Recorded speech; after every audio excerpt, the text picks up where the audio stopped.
There we go. All right, so let's take a prayer, please. Master of all worlds, highest power, merciful parent of compassion, as you have been in your presence, eternal one, source of strength for us, as you have been for our ancestors. We very humbly acknowledge you. What are we? What is our life that you have done such great kindness to us? Therefore, we place our appeals before you, so that you may forgive and absolve us of all our faults and failings. Let our faults never become barriers between us and you. And may it be your desire to prepare our hearts to feel awe and love for you. May you listen to these words of ours, and may you open our encumbered hearts to the mysteries of your God.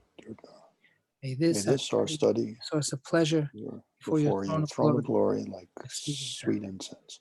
May you shower down upon us the light of our source in all the ways by which we define ourselves. May the sparks of your holy servants, through whom you have these words to the world, shine and sparkle.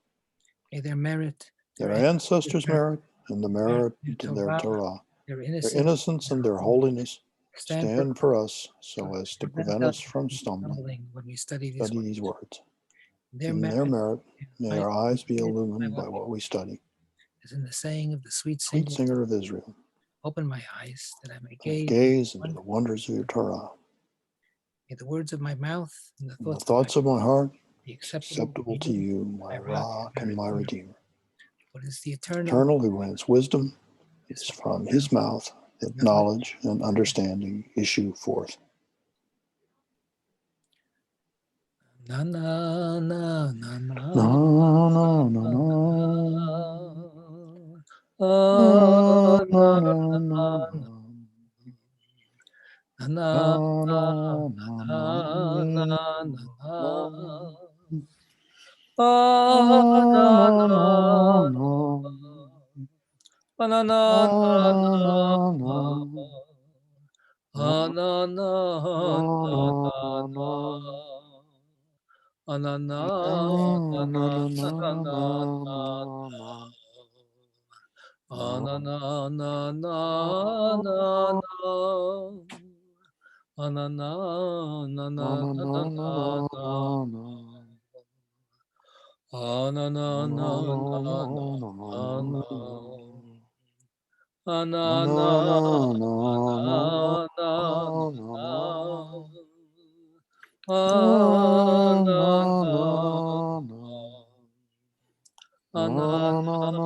Oh no no no no. Oh no no no no. Oh no no. Oh no no no no. Oh no no no no no no no no. Oh no no no no no.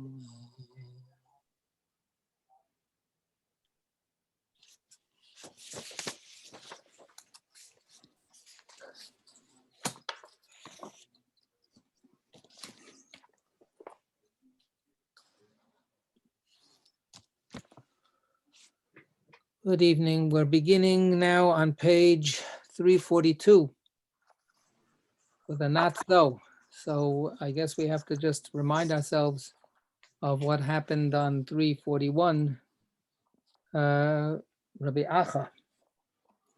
So we'll start with the last couple of lines. Rabbi Acha said on 341, and then we'll remind ourselves what we had last week, and then hopefully we'll just go right into Rabbi Yossi.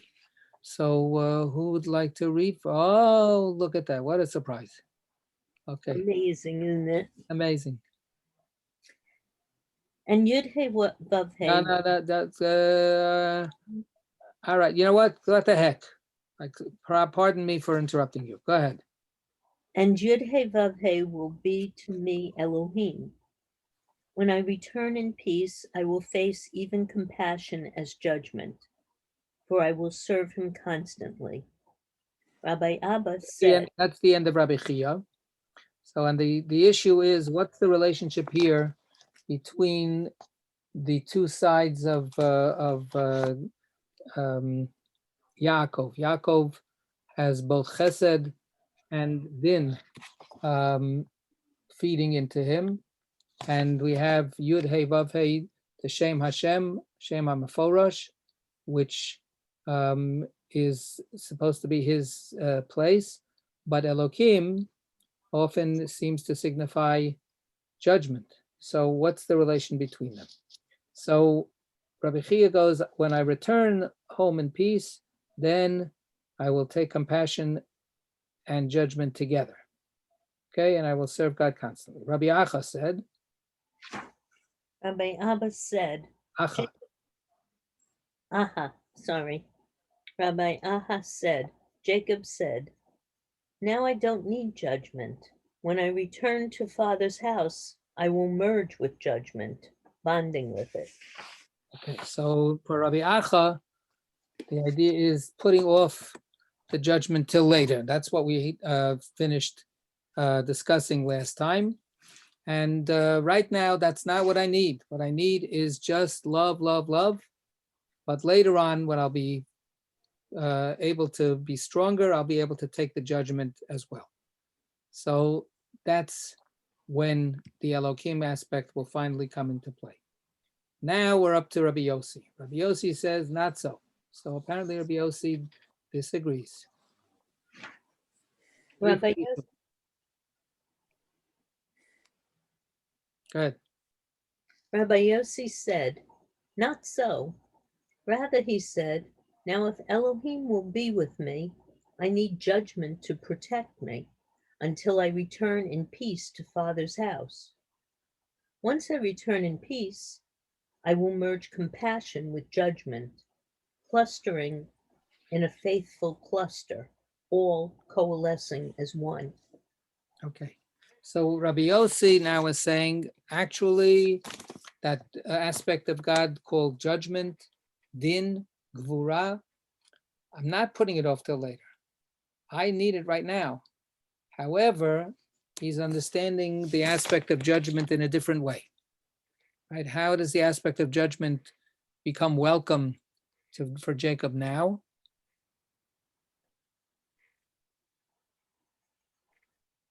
Yeah, Craig.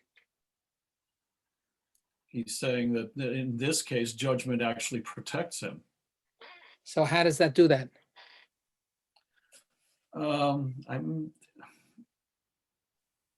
He says, I'm not entirely sure. I guess I don't know, because we always think of din as being punishing, the accusatory one. And here he's kind of sort of flipping it. He's saying, no, he says, in this case, I need that to somehow protect me, but I can't explain it. All right, let's see, Larry. Maybe it's as simple as I'm going on a journey. I need a security guard with me. So yeah, the judgment is not going to be applied to him. It's going to be applied to everybody else. Craig's your concept of din, we're on page 342. Craig, the concept of din is correct. Din is judgment, and din, watch out. If you've done something wrong, then you'll get punished for it. And what Jacob says is, I need some reinforcements here, because I'm going to be encountering all kinds of bad people. So I need judgment, except not against me. I need it against everybody else. So I need that kind of security, that to feel that God will fight my battles for me, because I'm going to be up against some very serious attacks. So this is the idea that judgment works in many different ways, right? Gvura is a little bit more of a word that can convey a less judgmental aspect of it. Gvura means might, right? So powerful. So I need some power. I need some strength to be on my side. So that's the question with Gvura. That's the question with din. If you're on the right side of din, then din is your friend. If you're on the wrong side of din, then watch out. So what Jacob is saying here is, I hope that God will be with me in God's powerful aspect of din on my side. So this comes back to that whole question of how sure of himself is Jacob, right? And what Jacob is saying is, you know what? I don't have to be 100% sure of myself, but I'm 100% sure that there are other people out there that are worse than me. So when David says there are 100%, I'm 100% sure that there are people out there that are worse off than me and have given up seeking compassion, so I ask for compassion for them. But David was in a kind of an entitled, privileged place. He was the king of Israel. Jacob was, a lonely, vulnerable, exposed person. Says, I need some Elohim.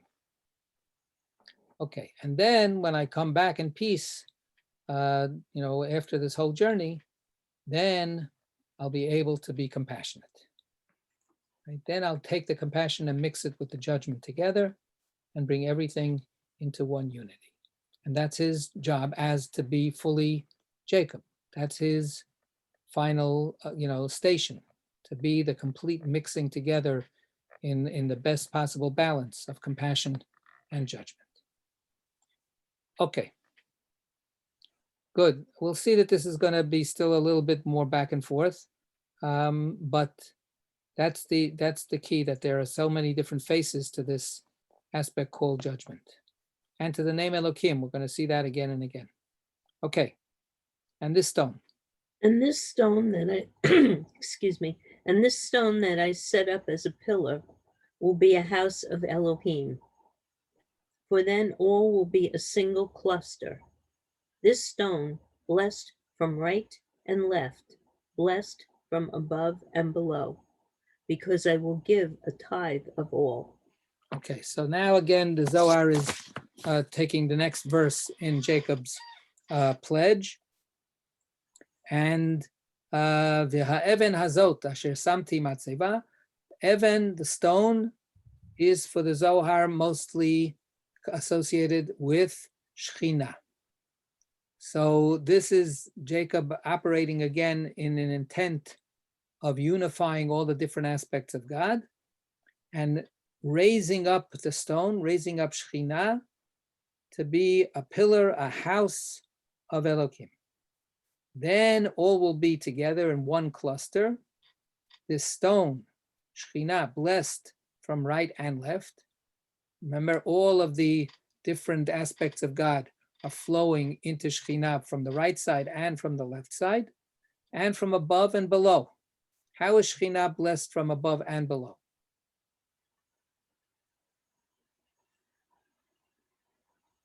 Larry, if you're trying to say something, you're on mute. If you're thinking to yourself, that's okay.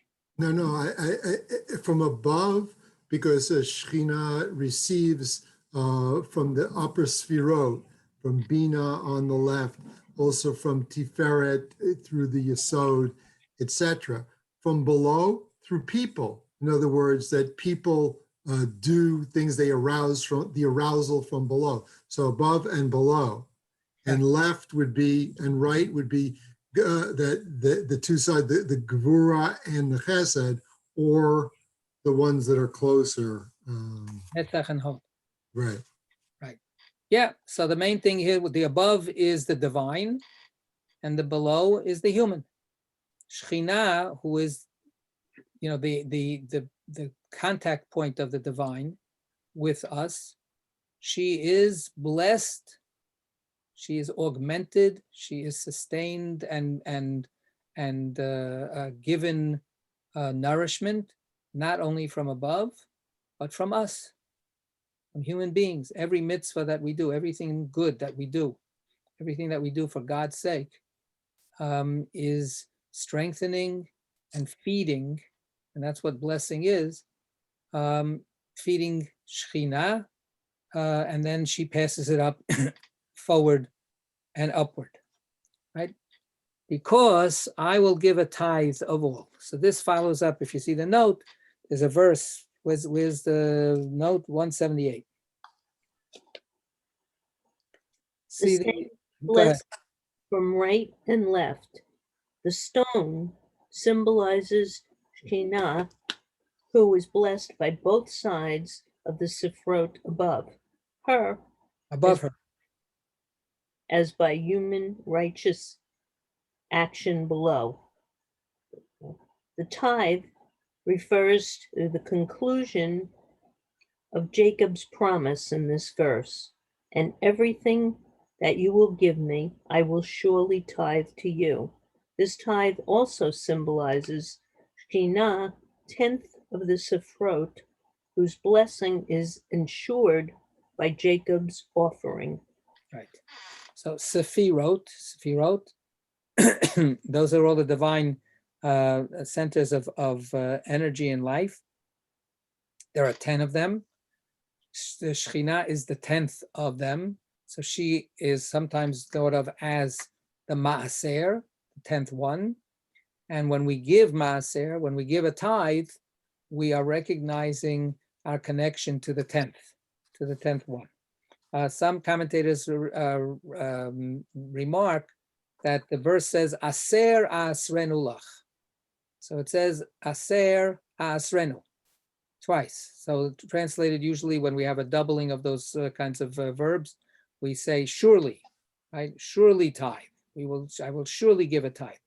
But the doubling is often midrashically read in different ways to add more meaning. And here they say, because there are different tithes, there's more than one tithe. So there's a tithe to the priests and there's a tithe to the Levites. So as a result, the right and the left both get their tribute. Okay. So this is Rabbi Yossi.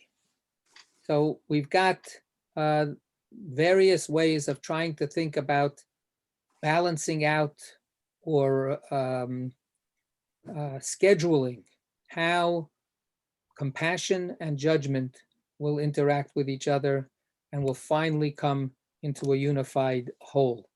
And for at least a couple of the views here, the last Rabbi Yossi and Rabbi Acha was before, Jacob is saying, I'm not ready yet. I'm not ready yet to fully bring about this unification. I'm not strong enough. I'm not perfect enough. I'm not sure enough of myself, or I'm not sure enough of the future, but I understand that this is my job. And then we have back and forth, which one should come first? Do I need just the compassion right now, the love, or do I, want to protect myself and get the gvura to be on my side? So these are the views that we've had. Now, Rabbi Abba. Rabbi Abba said, "Look at what is written. He took of the stones of the place. Now, if you say this is the supernal stone, meaning Shekhinah, right, which we just said, that's what we just said. It's Shekhinah is the one that's raised up, and that's the one who's blessed from right and left. So Rabbi Acha now says, wait a second. If you say that that's what it is, go ahead. Now, if you say this is the supernal stone, there are many stones serving as the foundation upon it rests. Yet it is written, this stone that I set up as a pillar, because he said, this is none other than the house of Elohim. Here he raised her as a supernal pillar, attributing to her all the glory of this, since this sustains below only through the house of Elohim. Fine. And so it is written that I set up as a pillar. Okay, so the difference here is supernal stone, supernal pillar, right? Is this Shekhinah, he says? Is this a supernal stone? Then what's the raising up? Shekhinah is already raised up. Shekhinah is part of the divine. So can't get any better than that. So what's the raising? So, and there are many stones serving as a foundation upon which this stone rests. So the word foundation, of course, is the hint of the foundation is below the stone. And yet on the other hand, in our diagram, when we get to the foundation, Yesod is above Shekhinah, right? But what are these other forces that are below? So the note says this is the angelic forces, or it could be us. We are the ones below Shekhinah, and Shekhinah is resting on us down below. And that's what's raising her up. So what is that all about? The answer is, because he said there is none other than the house of Elohim, he raised her as a supernal pillar, right? He brought her into the Zeh, right? And Zeh is Yesod. Zeh is the male aspect, the lover of Shekhinah. And even though Shekhinah is part of the divine, but her connection with the other half of the divine is tenuous, right? It keeps on slipping, depending on what's happening in our world down here below. This is God's dependency on us. So what Jacob is saying is, yes, even though she's the supernal stone, but resting on all of these lower foundations, I need to connect her to the higher foundation. I need to flip things around so that she is, clasped and connected to the above, to what's above her. Okay, that's Zeh, the male aspect of God's life-giving force, sustains below only through the house of Elohim, only through Beit Elohim. So the house of Elohim is Shekhinah. She's the house. She's the container. She's the space that brings everything into a sheltered, safe place for it to be then either given out or for it to grow over time. So the this needs the house, but it's the this that's putting out all of the life force. The house simply dispenses it, right? And that's now, if we read the verse now, we see that it's all perfect, right? Shapir, very fine. I set it up as a pillar. So now the stone takes on a phallic character, A matzeva is an erect stone, right? So literally, in terms of thinking about union between the two, she takes on the aspect of erection, right? She becomes elevated and participates in the male energy that is so necessary for this world. And once she becomes unified with that, she's able to then let loose the energy into the world below. Okay, yes, comments? Here we go. Will be a house of Elohim forever. Okay, so what is added here? Right? When we look at these verses, so again, we've had Jacob wondering about the future, wondering about his own future, what's going to happen with the divine future, how much is he going to fulfill the destiny that he's supposed to embody.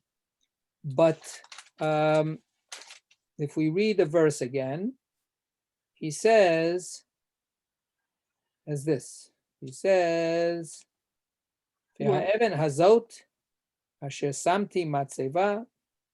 I'm sorry, right? Shmarani b'derech hazeh asher ani olech v'natan li lechem lechol b'beged l'bosh v'shavti b'shalom beit avi v'haya Hashem li l'elokim v'ha'even hazot asher samti matzeva yihye beit elokim v'chol asher titen li aser asrenu lach. Right? This stone, which I have now set up as a matzeva, will be the house of Elokim. Right? So, yeah.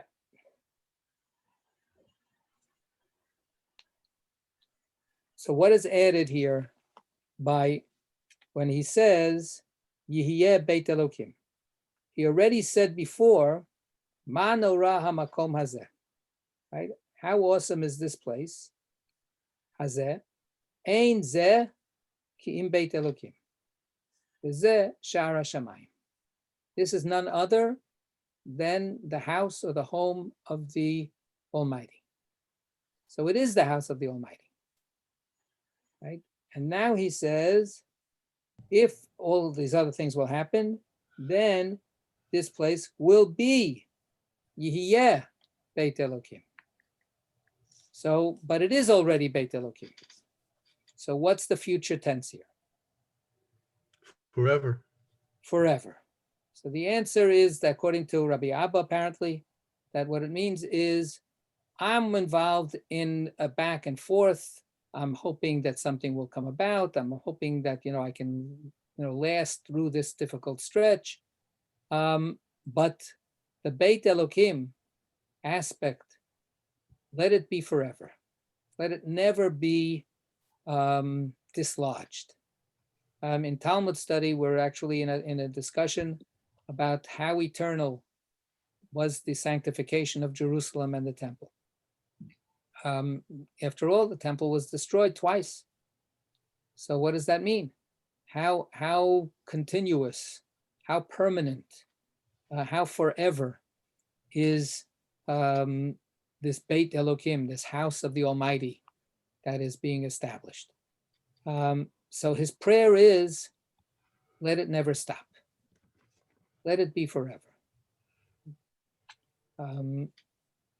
We say when the Mishkan was completed, so one tradition says that the prayer that we offered when Aaron blesses the people, it's from the end of one of the Psalms that we say on Shabbat, U'ma'aseh yadeinu konenu aleinu, u'ma'aseh yadeinu koneneu.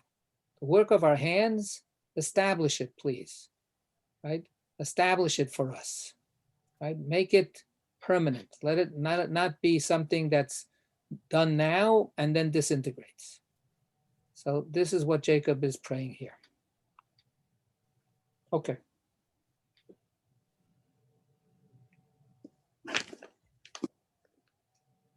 Will be a house of Elohim forever. a house of Elohim.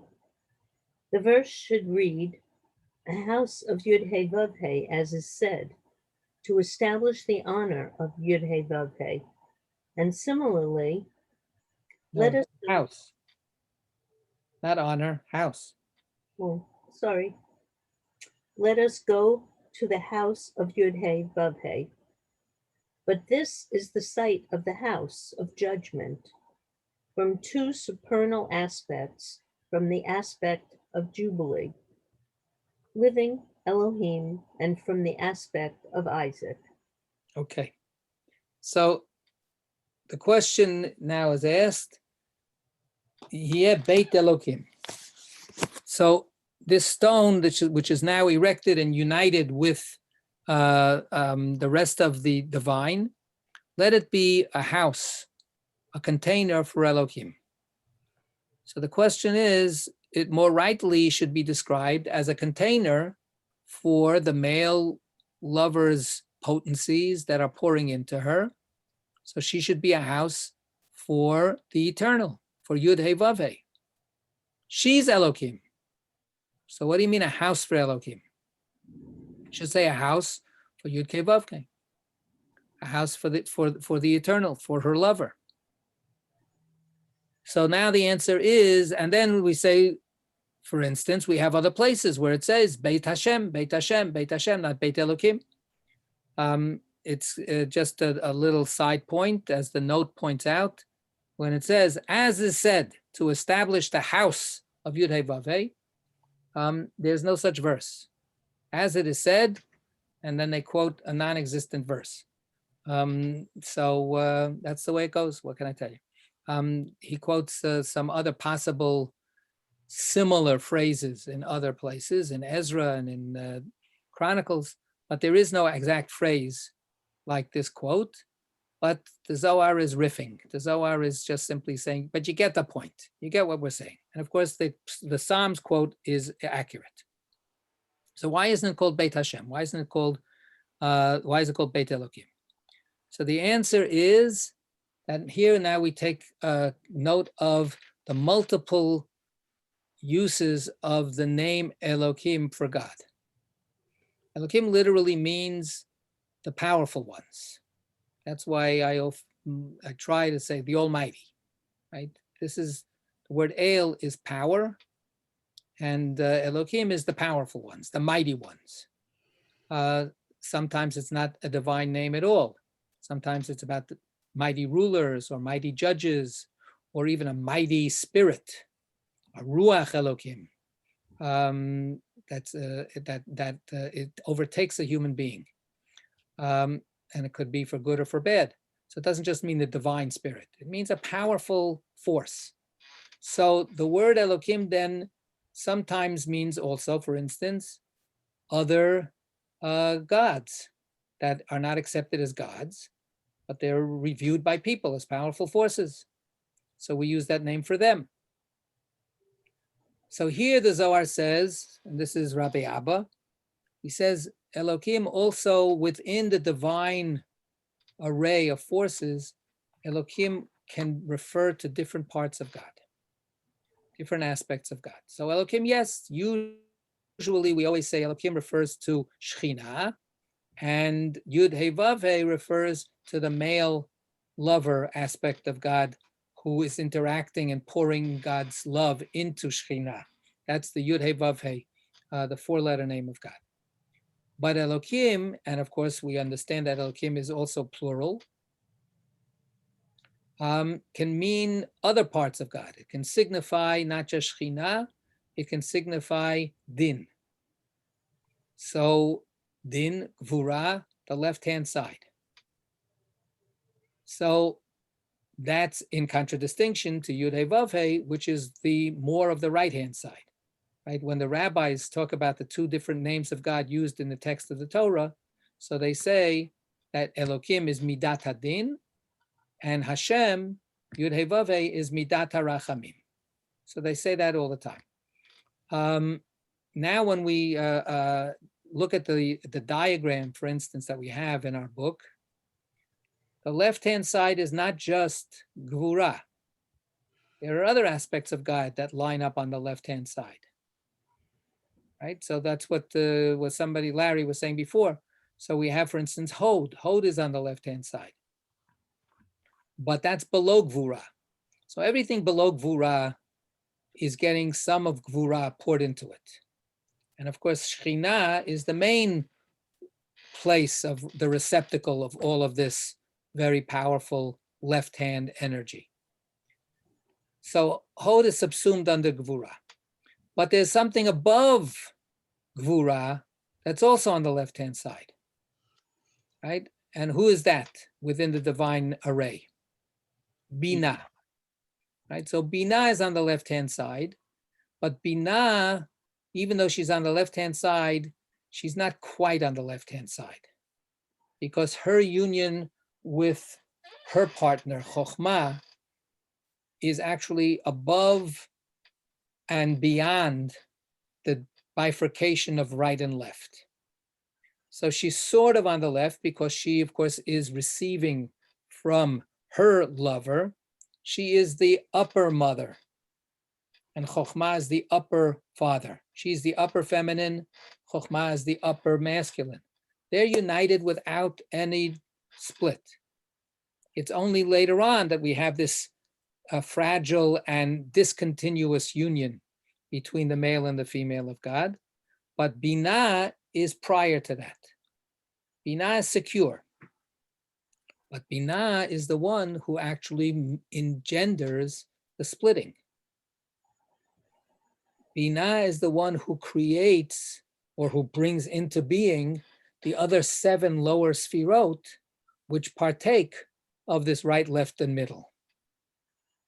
So Binah has that leftness, that left-sidedness within her. It's part of her divine genetic material. That's why it then comes out and plays out within Gvura. So she is also Elohim. She is also the mighty forces of divine being. And in many ways, she's Elohim with a capital Aleph, and Shekhinah is Elohim with a lowercase Aleph, right? Because she is the upper mother. She's the one who's putting out all of this being and arraying it, setting it up. You go to the right, you go to the left. She's the mother who decides who's getting which piece of food from the plate, and so on and so forth. So she's Elohim, Gvura is Elohim, and Shekhinah is Elohim. So Shekhinah can rightly be called, according to this, says Rabbi Abba, the house of all the Elohims. Right? In Shekhinah come to dwell and abide all of these various aspects of God that are these mighty and scary sometimes powerful forces. Okay, and that's Jubilee. Jubilee, the living Elohim. We're in the Torah reading this week, the Shabbos of Shemitah and Yovel, the Behar and Bechukotai. Talk about the fact that we are commanded to let the land rest for every 7 years, that's Shemitah. And then 7 times 7, 49 years pass, and then the next year is the Jubilee year, that's the 50th year. So in the Kabbalistic traditions, the 7th year is Shemitah is Shekhinah, because Shekhinah is Chesed, Gevura, Tiferet, Netzach, Hod, Yesod, Malchut. She's the 7th. Right? There are 3 above to make 10. She's the 7th of the lower differentiated aspects of God.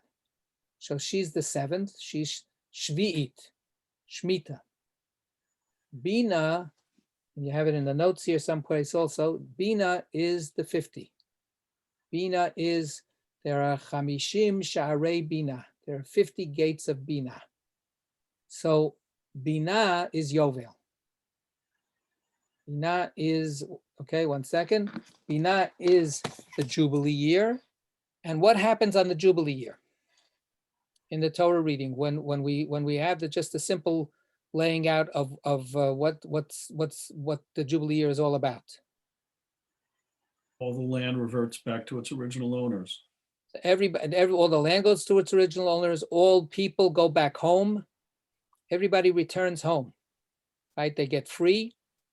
If they're somehow they've had to enslave themselves, indenture themselves to pay off debts and so on and so forth. Everybody gets released and freed. That's the Liberty Bell that comes from the Jubilee verses. Proclaim liberty throughout the land, right? And to all the inhabitants thereof. So that liberty is also about return. How do we say return in Hebrew? Tshuva. So the Jubilee year is the 50th year, is the year of true wisdom, is the year of return. So Binah is also called Tshuva. And freedom. She's also Cherut, right? Dror, right? So all of these aspects cluster into the meaning of Binah, and in a certain sense, the yearning to return back to the original womb is that return, to go back to the upper mother, to bring everything back to Binah. So the dream one day is everything will be restored into that united aspect of God without any fluctuation, right? Without any struggle, without any separation, right? That's Binah, right? So she's the living Elohim, right? Okay. Wait, Mark said something in the chat. Let's see, we've got a bunch of things in the chat. Okay, so we've got the first two we answered already. And there is severe punishment for violating the Jubilee. Yes, thank you for reminding us of that. Correct. Both the Shemitah and the Jubilee, not just the Jubilee, but the whole thing. It's all considered one system.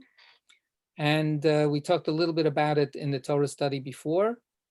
God says, if you don't keep this, then I will kick you out of the land, and then the land will be able to have its Shemitah, Shavta Aretz Shabbat Lashem. Then the land will have its own Sabbath for God. No thanks to you. But this has to happen. This is non-negotiable, says God. And if you can't be relied upon to do it, then I'll kick you out. I'll kick you out and I'll punish you for not doing it. So this is super, super, super essential. And the consequences, both positively and negatively, the consequences for keeping it are beautiful. The consequences for not keeping it are devastating. Yes. So this gets back to the original question of Yaakov, that Binah is both protecting and fearsome. Right. And Binah has put forward, a God that has both of those aspects, right? And Jacob is trying to eventually keep it all together. That's his job. His job is the median force that keeps these two other sides balanced. And it's hard work. It's not so easy. It's not so easy. Good. And how we go again back to that same question that Mark just raised. Rabbi Elazar is a little uneasy. Look at what Rabbi Elazar says. We're on 343.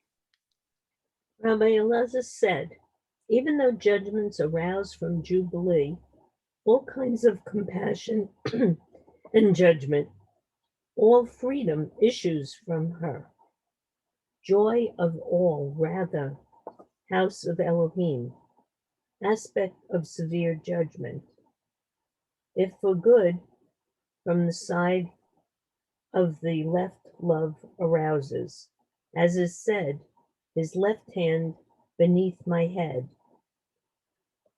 If for evil, from the side of the left, severe judgment arouses, as is said, From the north, evil will be let loose on all the inhabitants of the land.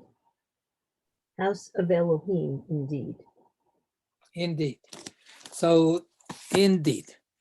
So Rabbi Lazar says, I really don't like calling Bina Elohim. It doesn't do justice to what Bina really is about. Because he wants to emphasize, even though the judgments do come from Yovel, from Bina, all kinds of compassion and judgment, all freedom issues from her, joy of all. So he's accentuating the positive, right? He says, come on, this is in Bina, we have it all. It's so beautiful, it's so wonderful, it's all, as I said before, an stoppable, an stopped union of love between the two aspects of God, with Bina as a partner in that. So don't make Bina so scary.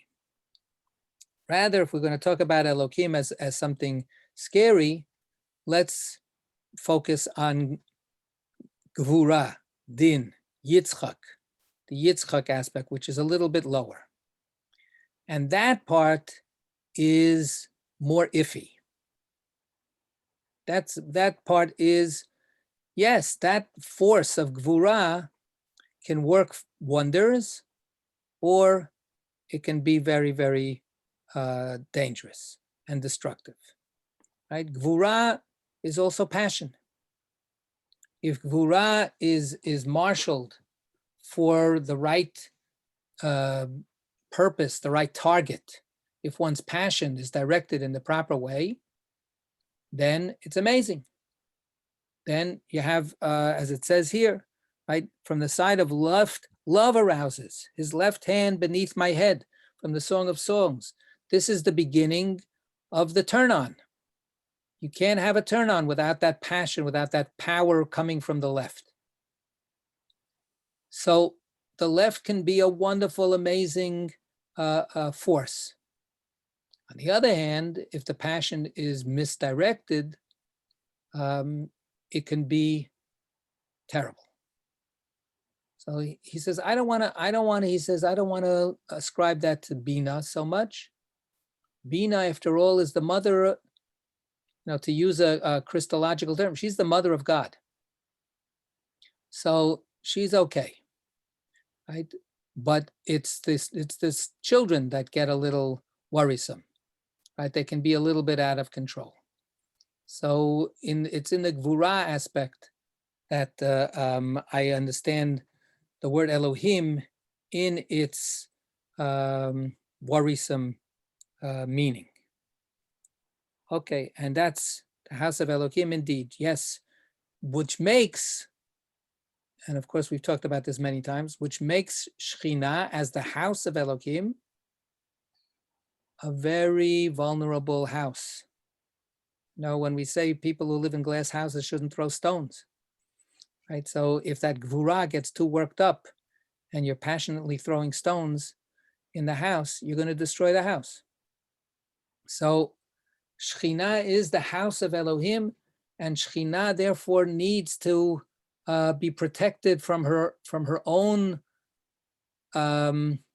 welcoming of these forces within her, right? She will take them in. Then the question is, will that acceptance of those forces end up trashing the house? That's the gamble. Okay, Rabbi Shimon. Rabbi Shimon said, house of Elohim, corresponding to what is written, city of the great king. There is a king, and then there is a king. Certainly the supernal world is a great king, and this city is called city of the great king. Okay, so now Rabbi Shimon tries to, we'll get to Larry's point in a second. Rabbi Shimon tries to sort of like turn the focus back to the kind of generic idea of Elohim. He says the word Elohim, let's really just take it seriously as awesome, almighty, amazing, Yes, we should have awe, we should have reverence, we should even have a little terror and fear, because this is Kiryas Melech Rav, right? Like we have, it's in the Monday Psalm of the day. So that Jerusalem, Shekhinah, is called the city of a great king, not just any old king.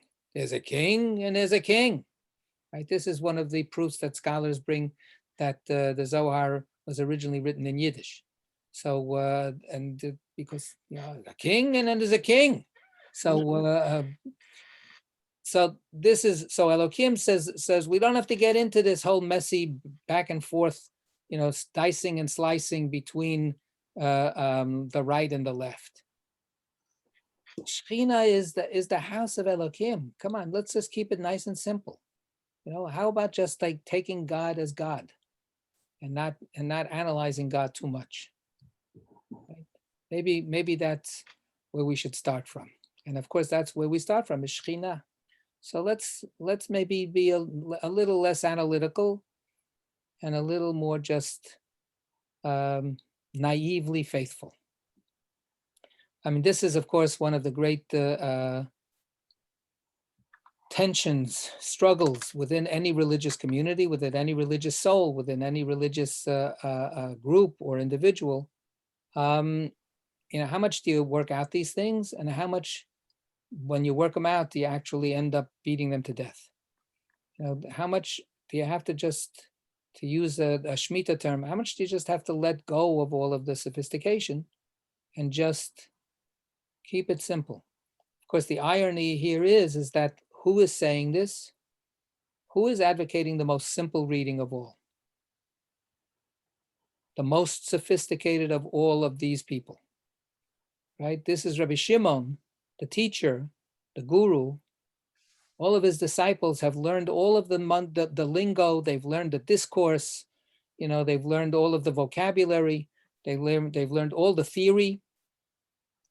And then Rabbi Shimon, who taught them all of the theory, who taught them all of these ways of looking at things, he says, you know what? Let's back up a little bit. And let's just take these words at face value. Face value. Maybe you have to go through all the theory and all of the rest before you can appreciate backing up and letting go. Maybe. I mean, that's you know, again, but it's also part of the struggle. Maybe you should just have faith in faith. You know, that do you really have to, you know, take GREs in faith, you know, to take some kind of like really, you know, hard exam to prove that you really understand the ins and outs of faith? Maybe you don't. Maybe that's not what it is. There was a big fight among Hasidim about this. And Chabad was, in its early days, was accused of over-intellectualizing Hasidus. And Hasidus, after all, was supposed to be, you know, and I'm totally simplifying everything, of course. That's what I do. It was supposed to be a populist kind of idea, right? It was supposed to make serving God available to people who were not just gigantic Talmud scholars. Oh, so it's like the Hindu Bhakti movement, then basically it's. If you say so. It's like it's about loving God and grace and really being into God and forget about, you know, right, the intellectual side of things. Right. We had, I think you were there. We had in Pirkei Avot, when we were studying Pirkei Avot, we have a saying that's pretty much where we are these days. Lo ha'ma'aretz chasid. You can't be an ignoramus and be pious.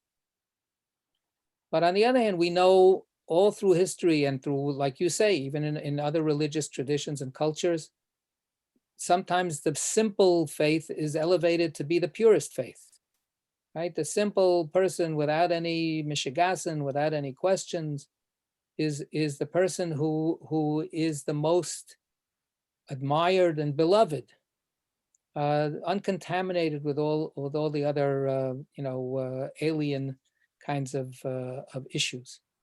So it's a very, you know, back and forth. It swings back and forth into these kinds of questions of, in the end, is it working or is it not working?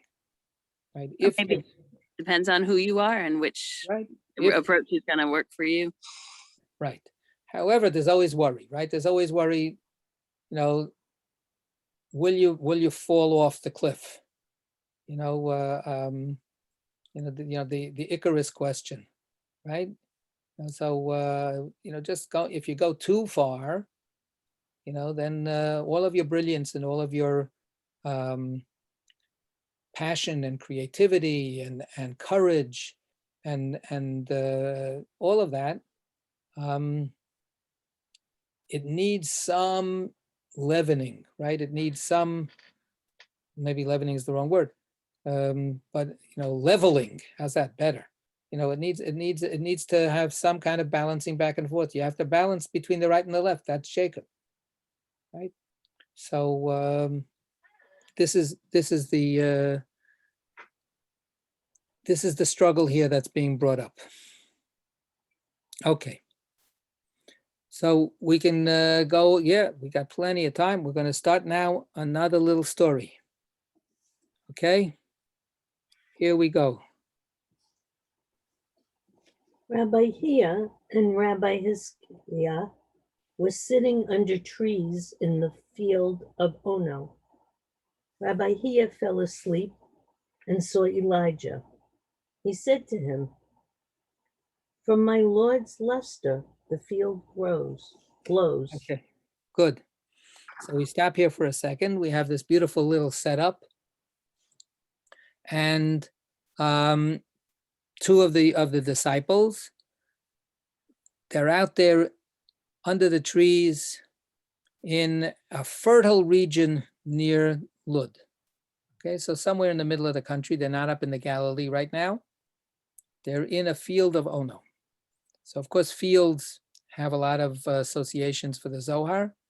But before we get to the associations, let's bear Rabbi Shimon's point in mind, and let's make a field a field.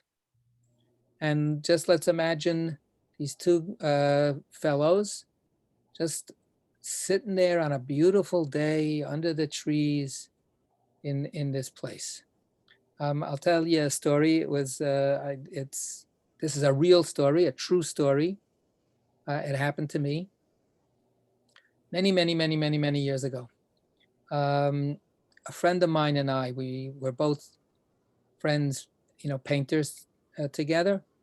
And I was actually visiting from Israel. I was living in Israel at the time, and I came to the States, and I was visiting him, and he had a car, and we decided to go to Storm King. Anybody know Storm King? So Storm King is this really amazing, just it goes on forever. It's this whole countryside that was dedicated to making a sculpture park. So you get these rolling hills and dales, and then you get this modern sculpture sitting in the middle of a pasture and a whole thing. It's quite a magical place. So we decided that we were going to go to this field. So we drove up there. It was a gorgeous day. And we get there, we get to the parking lot, we park the car, we get out, and it was a drive. So we said, you know what, before we actually go and look at the stuff, let's just take a little break here under this tree. So we went under a tree and we laid down in the grass. And the next thing that we knew, the guard was nudging us that it was closing time. We had to get up and leave. It was one of the best trips we ever had to see art. So I can't help but think about that when we have this story over here, that these two fellas are sitting under the tree, and one of them falls asleep. Go figure, right? Remember, that doesn't say, this is one of my favorite little points. Oh, I forgot to look at something here from, I think, from Larry, right? Hold on a second. So, but let's just get back to this. It doesn't say they're learning Torah, they're sitting there exchanging profound insights, right? Somehow or other, Rabbi Chia falls asleep. So before we get to what he sees and so on, but I neglected to look at Larry's comment from before. The left side is both benign and malevolent. Yes, both bountiful and scary. Well, I want to get into the malevolent in a second. Does the Zohar also see a dual nature to the right side? Is there anything dangerous in love and compassion? All right, that's a good question. The first part first thing I want to say before we get to answering that question is that malevolent is a strong word, right? And I take it to mean, I have to go look in a dictionary, malevolent means actually meaning to do evil. And that's where I think that it's tricky. And we've talked about this blurry line between the left side as the Sitra Achra and the left side as the left side of God. Is there malevolence within God? That's a great, deep, and hard question to ponder. But one way to look at it is to take any of malevolence out of God and make it simply judgment, right? So that punishment is given righteously, justly. If the malevolence is on the side of the sinner, not on the side of the judge. So, I mean, today we take that with a huge grain of salt, and certainly with human judgment, malevolence can't be denied as being, a possibility. But it's a big struggle whether there's malevolence on the left side of the divine. So I just want to say that's very complicated, and I'm not going to say what's what. But your question is, what about the right-hand side? How do we see the right hand? Is the right-hand side all wonderful, rosy, terrific? Is there any danger on the right-hand side? Great. Well, I mean, there's a saying that if it were all compassion and love, it'd be nothing but chaos. But if it was all pure judgment, the world couldn't stand. So yeah, there's a problem. If it was all love and there was no fear, no fear of heaven, people would just do what they want. It would be chaos. Some people think that doesn't sound so bad, but yeah. Meryl, did you want to say something? You're on mute. You're on mute. No, I wasn't saying anything. Oh, I thought you were raising your hand. All right. No, David. But somehow from the right side came the Akeda. So there is, to my way of thinking, some danger, some possibility of what's the right word, being swept away. And I guess I'm exposing some of my prejudices about the Akeda. It's really a very disturbing thing to me in the first place. But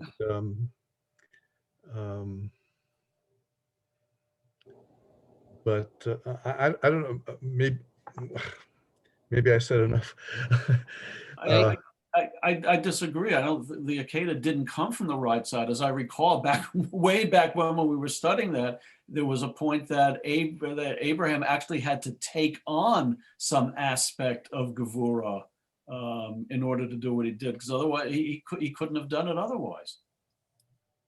Okay, Sandra, did you want to say something? No. Okay. I think, again, all these are super, important and hard questions. What we know, according to what we read here in the authoritative texts, is that there is, in the kind of reality that we can talk about, there is no right side without a left side. Right? There is no such thing as pure right side without the left side. So the left side comes into being almost as an automatic critique of the right side, as a necessary break, B-R-A-K-E, on the right side. Sort of what Craig was saying, that without, without any kind of limitation, the right side, instead of it being life enhancing, would actually become life smothering. It would be uncontrolled, unstopping life that wouldn't let life actually be. So, this is the paradox of take the smothering mother, so to speak. That kind of like horrible image that has some dark features to it, including dark features of people making it up. But too much love doesn't let the individuation happen. Individuation comes from the left. So the resistance to the smothering of love is actually a very positive thing. So if there's only the right-hand side, as Craig mentioned, then nothing actually, everything would get washed away. So there's that problem. And it also kind of, all of this discourse keeps on going around in circles. You sort of end up begging your own question. Because it's impossible almost to imagine the world without flaws and evil and so on. And if the evil wouldn't be marshaled against that, then what would happen with all the love? How much, when we say Ohavei Hashem Sin Ura, lovers of God hate evil. So this is a very tricky proposition. Keeping yourself honest about this is really, really not easy. A lot of evil was done in the name of hating evil. But that doesn't mean that there isn't a real issue like that. So if there's only the right side, but outside the divine realm, there is this Sitra Achra force, what do we do with it? So some people would say you kill it with kindness. But killing it with kindness requires some very left-sided shrewdness about how you administer the love. So it's very hard to separate them for me. But this is a very challenging question. And that's part of what the Zohar was trying to get us to understand about the Akedah, was that Abraham was trying to take control of the left-hand side for the sake of the right-hand side. So that, as we had earlier, what Jacob is saying, can I get judgment to work in the service of compassion instead of going off on its own? Right? That's what I'm going to try to do, says Jacob. How much anybody succeeds in doing that is a good question. So we inadequately address one of those eternal big questions. That's as best as we can do for now. I'm coming back here now to our beginning of this story. And he falls asleep. Rabbi Chia falls asleep. So I just want to again point out that there's a little bit of a connection between the Torah portion and this little story. Yes?